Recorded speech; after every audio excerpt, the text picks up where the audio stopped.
Pour la première fois, l'Ukraine a frappé en profondeur le territoire russe en utilisant de puissants missiles longue portée fournis par les États-Unis. Cela marque un tournant dans la guerre et élève les enjeux pour toutes les parties impliquées. L'Ukraine a lancé les systèmes de missiles tactiques de l'armée, également connus sous le nom d'Attack-EMS, en ciblant la région de Briansk. Ces missiles de précision ont une portée allant jusqu'à 300 km, soit environ 186 miles, et transportent une ogive pesant environ 225 kg, soit 500 livres, d'explosifs puissants ou d'armes à sous-munitions. Cette portée étendue permet de frapper des infrastructures russes stratégiques au-delà des lignes de front, notamment la base aérienne de Briansk, un point clé pour les avions de chasse et bombardiers russes, le nœud ferroviaire de Koursk, crucial pour le transport des troupes et des munitions, le dépôt de carburant de Belgorod, essentiel pour maintenir la mobilité militaire de la Russie. Si vous souhaitez en savoir plus sur l'impact des frappes ukrainiennes sur les raffineries et les dépôts de carburant russes,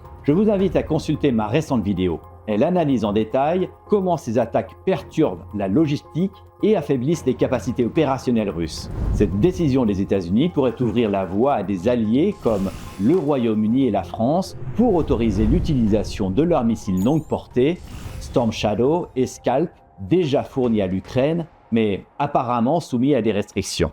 Pendant ce temps, l'Allemagne, sous la direction du chancelier Olaf Scholz, a réaffirmé son refus d'autoriser l'utilisation des missiles Taurus pour des frappes longue portée. Cette position, cohérente depuis le début de la guerre en 2022, reflète la volonté du chancelier allemand d'éviter l'escalade alors qu'il se trouve en campagne électorale pour sa réélection en février prochain.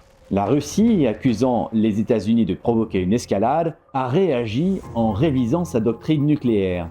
Moscou avertit désormais que les attaques soutenues par des puissances nucléaires seront considérées comme des assauts conjoints, augmentant encore les tensions dans ce conflit déjà très volatile.